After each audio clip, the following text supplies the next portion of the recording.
Good morning बच्चों। कैसे हैं आप सब? उम्मीद करता हूँ आप सब ठीक होंगे। तो बच्चों, पिछली वीडियो में हमने दो समांतर धारावाही चालकों के मध्य लगने वाले बल के लिए सूत्र का निगमन कर लिया था। आज हम उस सूत्र पर कुछ न्यूमेरिकल्स को लगाएंगे। सर्वप्रथम हम जो आपका फॉर्मूला आया था उसके बारे में चर्चा करेंगे और फिर उस फॉर्मूले पे हम कुछ न्यूमेरिकल्स को लगाएंगे। तो बेटा शुरू करते हैं। हमारे पास एक सूत्र आया था निकल के, वो फॉर्मूला क्या था बेटा? F बराबर म्यू जीरो अपॉन टू पाई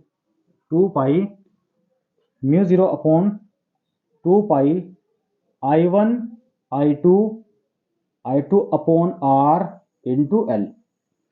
आपके पास फॉर्मूला था F बराबर mu zero upon 2 pi I1 I2 upon R into L। दो समांतर धारावाही चालक थे हमारे पास। मान लो एक आपके पास धारावाही चालक तार यह है और एक धारावाही चालक तार यह है। इनके बीच की दूरी कितनी थी? R थी। और जो इनकी लंबाई थी, मान लो L लंबाई के तार थे और पहले तार में I1 धारा बह रही थी, दूसरे तार में I2 धारा बह रही थी। ठीक है बेटा। तो ये कह रहा कि इन तारों के बीच लगने वाले कूलाम्बीय बल, लगने वाले बल की परिकल्पना कीजिए।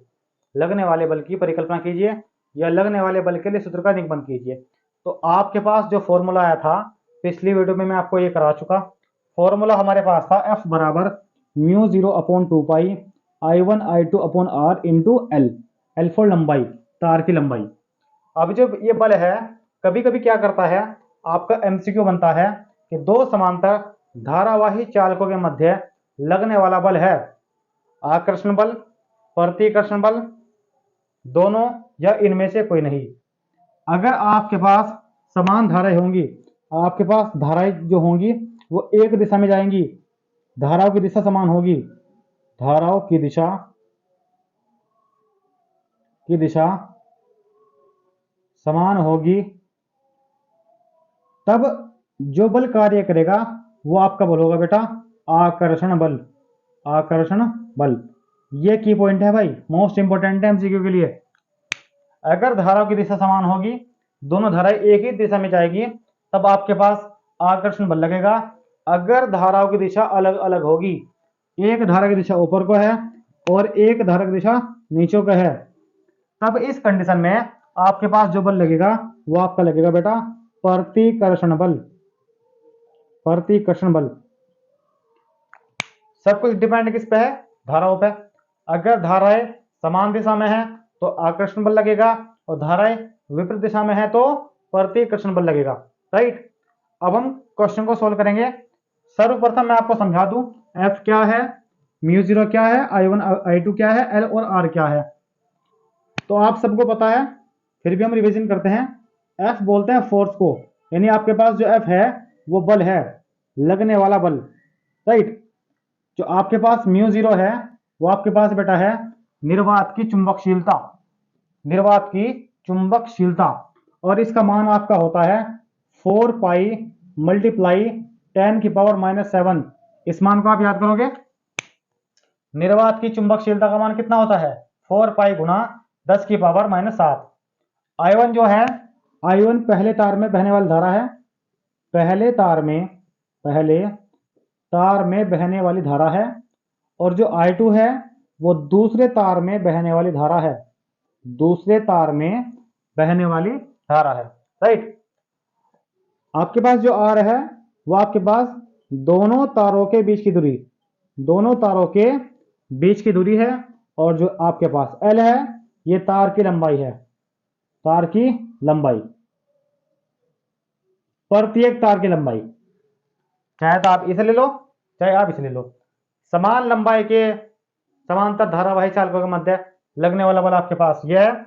और जो बल का फॉर्मूला है उसमें मैं आपको बता चुका म्यू जीरो क्या है। म्यू जीरो आपके पास निर्वात की चुंबकशीलता है, I1 I2 क्रमशः क्या है? करंट धाराएं हैं, और L लंबाई है प्रत्येक तार की, और R क्या है? दोनों तारों के बीच की दूरी है। राइट। अब हम इस पर एक न्यूमेरिकल लगाते हैं जो कि मोस्ट इंपोर्टेंट है और आपके एग्जाम्स में कई बार आ चुका है। देखते हैं ये न्यूमेरिकल क्या है। सर्वप्रथम हम न्यूमेरिकल को ध्यान से पढ़ेंगे उसके बाद जो वैल्यू आपको दे रखी है उस वैल्यू को रखेंगे, उसके बाद सूत्र लगाएंगे और उसके बाद हम क्वेश्चन को सोल्व करेंगे, राइट। तो सबसे पहले क्वेश्चन को पढ़ते हैं ध्यान से। दो समांतर तारों के बीच की दूरी, आपके पास दो समांतर तार हैं, दो आपके पास क्या है बेटा, दो समांतर तार हैं, जो इनके बीच की दूरी है वो कितनी है आपकी, 30 सेंटीमीटर है। इनके बीच की दूरी कितनी है आपकी, 30 सेंटीमीटर है, तथा उनमें समान दिशा में इसमें दिशा क्या कहती, समान दिशा बोलती बेटे इसने, समान दिशा में कौन कौन धाराएं, 10 एम्पियर और 15 एम्पियर की धारा, 10 एम्पियर और 15 एम्पियर की धारा बह रही है। तारों की 5 मीटर लंबाई पर लगने वाले, तारों की 5 मीटर लंबाई पर लगने वाले, यानी एल का मान कितना है, 5 मीटर लंबाई पर लगने वाले बल की परिकल्पना कीजिए, बल की परिकल्पना कीजिए। तो सबसे पहले आप मुझे बताओगे कि इसमें कौन सा बल कार्य कर रहा। दो बल आपको मैंने अभी बताए, एक आपके पास कौन सा है, आकर्षण बल है, और दूसरा प्रतिकर्षण बल।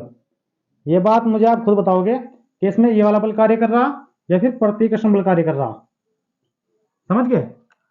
अब हम जो भी आपको वैल्यू दे रखी है उस वैल्यू को हम रख लेंगे, रखो जी। तो सबसे पहले लिखेंगे यहां से गिवन। तो सबसे पहले आपको दे रखी बीच की दूरी, तारों के बीच की दूरी कितनी है, 30 सेंटीमीटर, और हम इसको डिनोट करते हैं आर से। आर बराबर कितनी होगी आपके पास, 30 सेंटीमीटर। तो सर्वप्रथम आपको क्या काम करना, अगर आपको सेंटीमीटर में दे रखा तो उसको आप मीटर में बदल लोगे, और मीटर में बदलने के लिए क्या काम करना पड़ेगा आपको, इसमें सिर्फ क्या करना आपको, 10 की पावर -2 से क्या करना, गुणा करना, राइट। आर बराबर 30 गुणा 10 की पावर -2 मीटर, तथा उनमें समान दिशा में क्रमशः 10 एम्पियर और 15 एम्पियर की धारा, ये आपके पास I1 का मान दे रखा और ये आपके पास I2 का मान दे रखा। तो लिख लेंगे बेटा, I1 का मान आपके पास है 10 एम्पियर और I2 का मान आपके पास है 15 एम्पियर की धारा बह रही है तारों की 5 मीटर लंबाई पर, तारों की 5 मीटर लंबाई पर लगने वाले बल के लिए बल की परिकल्पना कीजिए। तो हमारे पास आर का मान आ गया, I1 I2 का मान आ गया, एल का मान आ गया, और ये कह रहा है एफ का मान ज्ञात करो। तो लगाओगे फॉर्मूला, देखते हैं इसमें फॉर्मूला क्या लगेगा। तो आपके पास सूत्र है बेटा इसमें, एफ बराबर μ0 upon 2 pi I1 I2 upon R into L. तो कुछ नहीं करना, सिर्फ इसमें मान रखना और इसको थोड़ा बहुत कैलकुलेट करना और आपका आंसर इजीली आ जाएगा। और ये क्वेश्चन मोस्ट इंपोर्टेंट क्वेश्चन है, शायद इस बार आपके एग्जाम में देखने को मिले। तो F बराबर μ0 का मान आपका होता है 4 पाई गुणा 10 की पावर -7 गुणा I1 का मान आपका है 10 एम्पियर, I2 का मान आपका है 15 एम्पियर, और जो आपके पास L है वो आपके पास बेटा है 5 metre upon 2 pi multiply R का मान आपका है 30 गुणा 10 की पावर -2, 30 गुणा 10 की पावर -2 आपने मान रख लिया। अब जो भी कटता है उसको काट दो, और जो बाकी बचेगा उसको हम थोड़ा बहुत एडजस्ट करके इसका आंसर ला देंगे। देखो पाई से पाई कट गया आपका, 2 दूनी 4, ठीक है, 0 से 0 कट गया आपकी, बस। अब आपके पास बटे में आ गया बेटा, अच्छा इसे काट दो, 3 पंजे 15, आपका ये भी कट गया। तो रखो F बराबर 2 गुणा 10 की पावर -7 गुणा 5 गुणा 5 अपॉन 10 की पावर -2। अब कुछ नहीं करना बेटा, आपको इनकी गुना कर लो आपस में, 2 पंजे 10 और 10 पंजे 50। तो F बराबर 50 गुणा 10 की पावर -7। अब क्या काम करोगे आप, आपके पास 10 की पावर -2 बटे में है, इसको आप लेके जाओगे ऊपर, तो क्या हो जाएगा, जो आपके पास पावर माइनस में है वो आपकी प्लस में हो जाएगी, बस ये काम होगा। तो गुणा 10 की पावर 2। अब आपके पास आ गया बेटा F बराबर 50 गुणा 10 की पावर मैंने आपको बता रखा, अगर आधार समान हो तो उनकी घातें आपस में जुड़ जाती हैं। अगर आधार समान हो तो उनकी घातें आपस में जुड़ जाती हैं। जोड़ दो, तो -7 + 2, तो आपके पास आ गया बेटा f बराबर, चलो यहां कर लेंगे इधर, f बराबर 50 गुणा 10 की पावर 7 में से 2 गया कितना बचा? 5 बचा भाई। 7 में से 2 गया कितना बचा? 5 बचा। लेकिन 7 जो है माइनस के हैं, जो बड़ी संख्या माइनस की है ना, जो बड़ी संख्या होगी अगर उसके सामने माइनस आ रहा तो माइनस लगाओगे, उसके सामने अगर कोई निशान नहीं आ रहा इसका मतलब उसके सामने प्लस का निशान है तो हम प्लस मान लेंगे उसे। तो चूंकि आपके पास बड़ी संख्या 7 है और 7 के सामने क्या आ रहा? माइनस का निशान आ रहा, तो आप यहाँ भी क्या लगा दोगे? माइनस लगा दोगे। तो ये आपके पास आ गया बेटा f बराबर 50 गुणा 10 की पावर -7 सॉरी -5 न्यूटन। तो मैंने आपसे एक बात कही थी कि ये जो आपके पास बल है, ये बल किस प्रकार का बल है? आकर्षण है या प्रतिकर्षण है? तो इसमें एक बात कह रखी है इसने, समान दिशा में। मैंने अभी बताया था आपको, अगर धाराएं समान दिशा में बहती हैं, जैसे आपके पास दो समांतर धारावाही चलक हैं, अगर धाराएं एक ही दिशा में बहती हैं तब वहां जो बल कार्य करेगा वो बल कार्य करेगा बेटा आकर्षण बल। आकर्षण बल। तो ये MCQ में आपका आ सकता है।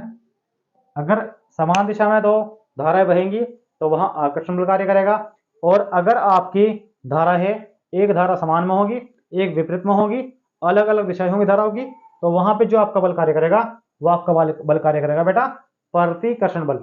ठीक है, तो मोस्ट इंपोर्टेंट न्यूमेरिकल था। एक न्यूमेरिकल मैं आपका और कराता हूं इसमें, जो कि वो भी आपका बहुत इंपॉर्टेंट है। तो देखते हैं दूसरा न्यूमेरिकल आपका क्या है।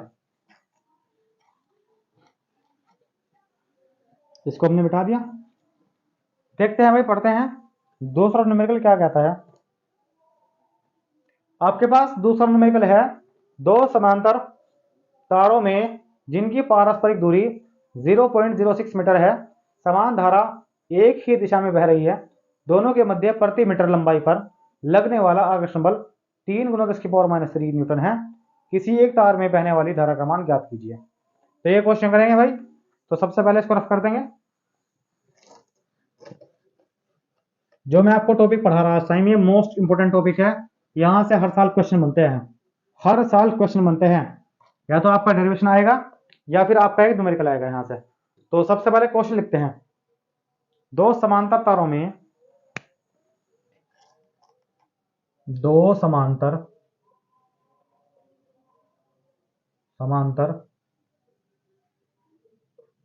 तारों में जिनकी पारस्परिक दूरी, जिनकी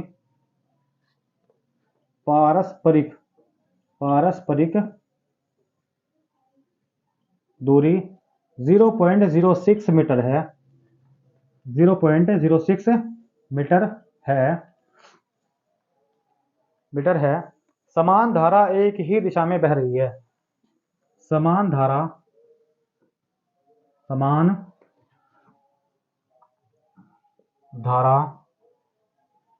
एक ही दिशा में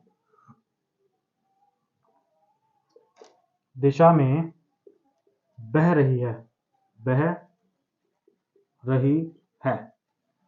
आगे क्या कहा इसने, दोनों के मध्य प्रति मीटर लंबाई पर लगने वाला, दोनों के मध्य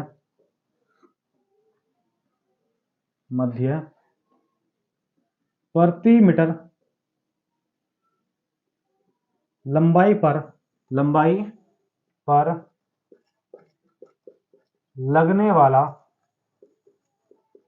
वाला आकर्षण बल देखते हैं कितना है। 3 × 10⁻³ 3 × 10⁻³ मीटर है। किसी एक तार में बहने वाली धारा का मान ज्ञात कीजिए।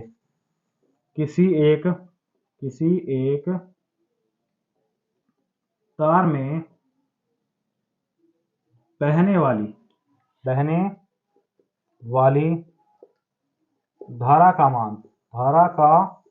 मान ज्ञात करो। मान ज्ञात करो। अब ये क्वेश्चन आपके पास आ गया, दो समांतर तारों में जिनकी पारस्परिक दूरी, सबसे पहले क्या काम करेंगे, जो आपको वैल्यू दे रखी है उसको लिख लेंगे, उसके बाद फिर हम इसमें फॉर्मूला लगाएंगे। तो देखते हैं क्या क्या मान आपको दे रखा। दो समांतर तारों में जिनकी पारस्परिक दूरी, आपके पास दो समांतर तार है भाई, दो समांतर तार हैं, इनके बीच की दूरी कितनी है आपकी 0.06 मीटर। तो इसका मतलब किसका मान दे रखा बताओ। तो ये आपको मान दे रखा बेटे आर का मान, आर बराबर 0.06 मीटर। ये आपके पास आर का मान हो गया। समान धारा एक ही दिशा में, देखो समान धारा, समान धारा, समान यानी बराबर धारा, यानी I1 का मान भी I है और I2 का मान भी कितना है I है। भाई समान है ना, आपके पास I1 का मान भी I है और I2 का मान भी I है, दोनों में क्या है समान धारा है। समान धारा एक ही दिशा में बह रही है, दोनों के मध्य है, दोनों के बीच में प्रति मीटर लंबाई पर। अब इस प्रति मीटर का मतलब क्या है, प्रति मीटर का मतलब है बेटा हर एक मीटर, यानी एक मीटर लंबाई पर, एक मीटर लंबाई पर, प्रति मीटर का मतलब होता है एक मीटर लंबाई, राइट। प्रति मीटर लंबाई का मतलब एक मीटर लंबाई, यानी आपको एल का मान दे रखा एक मीटर, एल का मान आपके पास हो गया एक मीटर लंबाई पर लगने वाला आकर्षण बल, बल की बात कर दी, यानी एफ का मान आपको दे दिया बेटा, कितना है आपका 3 गुना 10⁻³ मीटर है। तो किसी एक तार में बहने वाली धारा का मान ज्ञात कीजिए, यानी आप आई का मान ज्ञात करोगे। भाई आपके पास I1 का मान भी आई है और I2 का मान भी क्या है आपके पास आई है। तो एक काम करो, आप इसे मान लो भाई I1 का मान भी आपके पास क्या है आई हो गया, और जो आपके पास I2 है उसका मान भी क्या हो गया आई हो गया। तो कहने का मेरा उद्देश्य है, तो ये दोनों मान निकालने आपको, आपको किसका मान निकालना आई का मान निकालना, निकाल लेंगे कोई दिक्कत नहीं। अब सिंपल कुछ नहीं करना बेटा, इसमें आपको एक फॉर्मूला लगाना और उसके बाद ये क्वेश्चन मक्खन हो जाएगा, ये सॉल्व हो जाएगा क्वेश्चन। तो सूत्र आपके पास है बेटा F बराबर μ0/2 I1 I2 R into L। F बराबर μ0/2 I1 I2 R into L। कुछ नहीं करना, सिर्फ मान रखना आपको। बताओ F का मान कितना है, तो F का मान आपके पास है बेटा 3 गुना 10⁻³ बराबर μ0 का मान आपका है 4 गुना 10⁻⁷ गुना I1 का मान आपका I हो गया और I2 का मान भी आपका I हो गया, गुना L का मान आपके पास कितना है 1 मीटर बटे 2 गुना R, 2 गुना R, सॉरी R का मान कितना दे रखा आपको, आपको R का मान दे रखा 0.06, तो इसको भी रख लेंगे 0.06। अब देखो जो करता हो काट लो, तो आपका पाई से पाई कट गया, 2 दूनी 4, ये भी आपका कट गया, राइट। अब इसके बाद क्या काम करेंगे, थोड़ा इसको सोल्व करते हैं।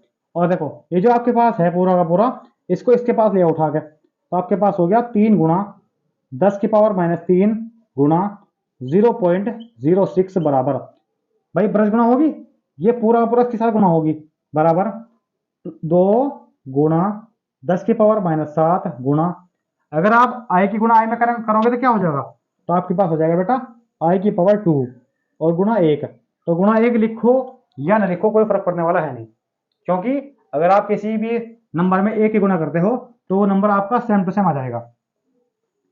अब आपने क्या काम करना, गुना कर लो, 3 चंग 18, तो 0.18 मल्टीप्लाई 10⁻³ बराबर, मैंने क्या काम करा इसकी गुना कर दिया, बस में 3 छंग 18 आ गया आपके पास। अब देखो आपके पास हो गया 2 गुना 10⁻⁷ गुना I²। आप कुछ नहीं करना बेटा, आपको इस पूरे के पूरे को कहाँ ले आओगे आप, इसके बटे में लेके आओगे आप, तो आपके पास हो जाएगा 0.18 गुना 10⁻³ बटे, ये आपके पास बटे में आ गया 2 गुना 10⁻⁷ बराबर I², राइट। अब आपको क्या काम करना, काट लो, 2 निम 18, तो आपके पास होगा 2 निम 18, तो 0.09 आपके पास आ गया। देखो 0.09, क्योंकि 2 अंकों के बाद पॉइंट लगना, तो 2 अंकों के बाद मैं पॉइंट लगाने के लिए क्या काम करा, 9 से पहले 0 रख दी। अब आप क्या काम करोगे, करेंगे भाई, तुम्हारे पास हो गया 0.09 गुणा 10 की पावर -3 बटे 10 की पावर -7 बराबर आई स्क्वायर। अब आपने एक काम करना, जो आपके पास 10 की पावर -7 है, इसको आप कहाँ ले जाओगे, इसको आप बटे में ऊपर ले जाओगे। तो जैसे आप इसे ऊपर ले जाओगे क्या होगा, ये 10 की पावर -7 है, ये आपकी प्लस की हो जाएगी ऑटोमेटिक। तो आपके पास हो जाएगा बेटा 0.09 गुणा 10 की पावर -3 गुणा, जब इसको आप ऊपर लेके जाओगे तो 10 की पावर -7 का क्या हो जाएगा, +7 बराबर आई स्क्वायर। और मैंने आपको बता रखा, क्या बता रखा मैंने आपको, कि अगर आधार समान हो तो घातें आपस में जुड़ती हैं। तो आप जोड़ दो घातों को, 0.09 मल्टीप्लाई 10 की पावर -3 + 7 बराबर आई स्क्वायर। ठीक है, करो 0.09 गुणा 10 की पावर, भाई 7 में से 3 गया कितना बचा, 4 बचा, और 4 प्लस का बचा माइनस का बचा, बताओ। जो आपके पास बड़ी संख्या होगी उसके सामने जो निशान होगा वही निशान लग जाएगा यहाँ से, क्योंकि प्लस लगा नहीं करते, तो आपके पास जो 4 है ये प्लस का ही है, यहाँ माइनस नहीं आएगा। क्यों माइनस इसलिए नहीं आएगा बेटा, क्योंकि माइनस की संख्या छोटी है, राइट। अब आप करोगे आगे, देखो आगे करेंगे से, एक काम करो 0.09 गुणा 10 की पावर 4 है, तो 1 2 3 4 बराबर आई स्क्वायर। अब इस किस में गुणा कर दो, तो जैसे आप गुणा करोगे तो क्या होगा, देखो पॉइंट हटाया हमने और बटे में 100 लगा दिया, तो 1 2 2 0 आपकी कट गई, तो आपके पास आ गया बेटा 900 बराबर आई स्क्वायर। 900 बराबर आई स्क्वायर, यानी आपके पास जो आई का मान है, आई स्क्वायर का मान कितना आ गया आपके पास, 900 आ गया बेटा। तो निकालते हैं आई का मान, यानी आपके पास क्या हो गया 900 बराबर आई स्क्वायर। अब इसको सही करके लिख लो, इसको लिखो आई स्क्वायर बराबर 900, और आई बराबर क्या हो जाएगा, क्या करेंगे इसके ऊपर वर्गमूल लगा देंगे बेटे, क्या लगा देंगे, वर्गमूल लगा देंगे। अब करो, तो आई इज इक्वल टू, इसको लिखो 9 को लिखो 3 तिया 9, 3 तिया 9, और 900 है ना 100, 100 को लिखो आप 10 धाम 100, चूंकि ये वर्गमूल में है तो जोड़े इनकी जोड़े बना लो। तो जैसे इनके जोड़े बनते हैं तो जोड़े में से एक बाहर आ जाएगा, यहाँ भी जोड़े में से एक बाहर आ जाएगा, और बाकी सब खत्म हो जाएगा। ठीक है, एक तरीका है, या तो 900 का वर्गमूल याद कर लो, 900 का वर्गमूल आपको होता है 30, या फिर इसका तरीका ये है, 900 का क्या लिखोगे आप, चलो मैं थोड़ा और बढ़ा दूं इसको, 900 में आप लिखोगे बेटा 9 गुणा 100, 9 गुणा 100, यानी आई बराबर 3 तिया 9 और 10 धाम 100, तो जोड़े में से क्या हो जाएगा, एक एक बाहर आ जाएगा, तो 3 गुणा 10, यानी आई का मान कितना हो गया, आई बराबर आपके पास हो गया 30 एम्पियर। यानी प्रत्येक जो आपके पास तार है, हर एक तार में जो धारा होगी वो कितनी होगी, 30 एम्पियर की धारा बहेगी। मैंने आपको इस वीडियो में 2 न्यूमेरिकल्स कराए, और उम्मीद करता हूं कि ये आपके समझ में आए होंगे। मोस्ट इंपोर्टेंट है इनका डेरिवेशन, और ये दोनों न्यूमेरिकल मोस्ट इंपोर्टेंट है, मैं आपको बार बार करा कि बहुत इंपॉर्टेंट है, इनको बहुत अच्छे तरीके से कर लीजिएगा। ठीक है बेटा, तो इस चैप्टर में जितना भी इंपॉर्टेंट मटेरियल था मैं आपको सारा करा चुका। नेक्स्ट वीडियो में हम नेक्स्ट चैप्टर को स्टार्ट करेंगे। ठीक है बेटा, तो आज की वीडियो में हम रखते हैं, ओके बाय।